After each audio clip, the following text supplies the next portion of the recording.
Hello friends, welcome back to our channel. ఇవాళ recipe వచ్చేసి మంచి ఈవినింగ్ టైప్ స్నాక్ అండి.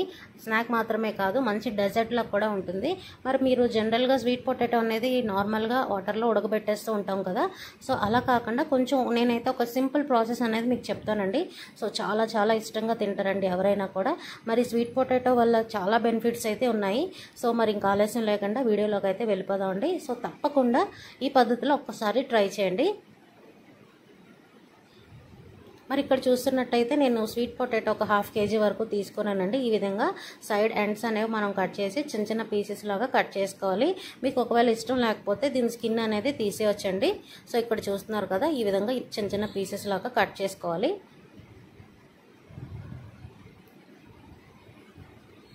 మరి ఇక్కడ చూస్తున్నట్టయితే నేను ఇక్కడ స్టవ్ ఆన్ చేసి కుక్కర్ అనేది పెట్టుకున్నానండి. కొంచెం వాటర్ అనేది తీసుకున్నాను. సో జనరల్గా ఇది వాటర్లో వేసేస్తూ ఉంటారు. సో అలా కాకుండా ఈ ప్రాసెస్ ఒక్కసారి ట్రై చేయండి. ఇక్కడ చూస్తున్నట్టయితే నేను ఒక స్టీమర్ది ఇట్లా హోల్స్ ఉన్న గిన్నె అనేది తీసుకున్నానండి. ఇందులో ఈ స్వీట్ పొటాటోస్ అనేవి యాడ్ చేసుకుంటున్నాను. ఈ విధంగా మనం స్టీమ్ చేసుకోవాలి.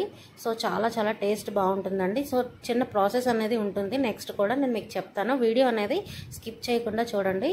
మరి ఫస్ట్ టైం మన ఛానల్ని ఎవరైనా చూస్తున్నట్టయితే తప్పకుండా సబ్స్క్రైబ్ చేసుకొని పక్కనున్న బెల్ అనేది యాక్టివేట్ చేసుకోండి. సో ఈ విధంగా మనం ఒకసారి స్టీమ్ చేసి ఒకసారి కలబెడుతూ ఉండాలండి. ఒక 5 minutesలో మనం చెక్ చేసుకుంటే కొంచెం అనేది మనకి ఉడుకుతుంది, ఒక 50%.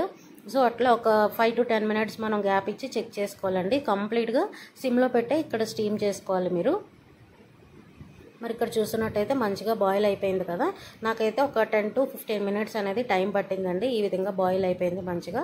సో మనం ఏదైనా ఒక ఫోర్క్ యూజ్ చేస్తే ఈ విధంగా చెక్ చేస్తే మనకు తెలిసిపోతుంది. ఇక్కడ నెక్స్ట్ ప్రాసెస్ కూడా మీకు చెప్తాను. మరి ఇక్కడ చూస్తున్నట్టయితే నేను ఏదైనా ఒక పాన్ ఆర్ కడాయి అనేది స్టవ్ ఆన్ చేసి పెట్టుకోండి. ఇందులోకి ఒక 2 spoons వరకు నెయ్యి అనేది యాడ్ చేసుకోవాలండి. సో ఇక్కడ నెయ్యి అనేది మనకు కొంచెం మెల్ట్ అయిన తర్వాత ఇక్కడ మనం స్టీమ్ చేసుకున్న స్వీట్ పొటాటోస్ అనేవి మంచిగా అందులో డ్రాప్ చేసుకోవాలండి. సో జనరల్గా మీరు చేసుకునే దానికంటే కూడా చాలా చాలా బాగుంటుందండి పద్ధతి. ఒక్కసారి ట్రై చేయకపోతే మీరు ట్రై చేయండి, లేదా ఆల్రెడీ ప్రాసెస్ తెలుసు అనుకునే వాళ్ళైతే ఒక్కసారి నాకు కామెంట్లో కూడా షేర్ చేయండి. సో మరి ఫస్ట్ టైం మనం ఇది చూస్తున్నట్టయితే వీడియో తప్పకుండా మీరు కూడా ట్రై చేయండి. చాలా చాలా మంచిదండి ఈ స్వీట్ పొటాటో వచ్చేసి. ఇక్కడ చూస్తున్నట్టయితే నేను కొంచెం బెల్లం పౌడర్ అనేది ఒక 2 to 3 spoons వరకు యాడ్ చేసుకొని ఈ విధంగా ఒకసారి మిక్స్ చేసుకోవాలండి. సో మనకి కొంచెం క్రిస్పీగా ఫ్రై అయినంత వరకు మూత ఏం పెట్టకుండా ఈ విధంగా ఒకసారి క్రిస్పీగా అయ్యేంత వరకు ఫ్రై చేసుకుంటే ఇది మీకు చాలా మంచి డెజర్ట్ తిన్న ఫీలింగ్ అయితే ఉంటుందండి. చాలా చాలా బాగుంటుంది. ఇది మనకి ముఖ్యంగా వచ్చేసి కంటి చూపుని చాలా ఇంప్రూవ్ చేస్తుందండి. అలాగే కొలెస్ట్రాల్ని కూడా తగ్గిస్తుంది. వెయిట్ లాస్కి అండ్ డైజెషన్ కూడా చాలా ఇంప్రూవ్ చేస్తుందండి. ఈ స్వీట్ పొటాటో వల్ల చాలా చాలా మంచి హెల్త్ బెనిఫిట్స్ అయితే ఉన్నాయి. మరి ముఖ్యంగా పిల్లలకి కనుక ఇచ్చారంటే మంచి యాక్టివేట్ అవుతారండి. సో వాళ్ళకి చాలా బోన్ పవర్ అయినా మెమరీకి కూడా చాలా యూస్ఫుల్ అవుతుందండి. బ్రెయిన్ అనేది మంచి షార్ప్గా పనిచేస్తుంది ఈ స్వీట్ పొటాటోస్ వల్ల. సో తప్పకుండా మీరు ఇంట్లో ఒక్కసారి ట్రై చేయండి. సో వీడియో నచ్చితే తప్పకుండా లైక్, షేర్ అండ్ కామెంట్ చేయండి. సో ఇక్కడ చూస్తున్నారు కదా, నేనైతే ఇట్లా డిష్ అవుట్ అనేది చేసేసుకుంటున్నానండి మంచిగా. ఇది వేడిగా ఉన్నప్పుడైనా చల్లారిన తర్వాత అయినా తిన్నా కూడా చాలా చాలా బాగుంటుందండి.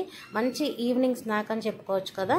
సో ఒక్కసారి మీరు కూడా తప్పకుండా మరి పద్ధతిలో ట్రై చేసి మీకు ఎలా కుదిరింది అనేది నాకు కామెంట్లో చెప్పండి. సో మరొక వీడియోలో మళ్ళీ ఉంటాను. Thank you for watching.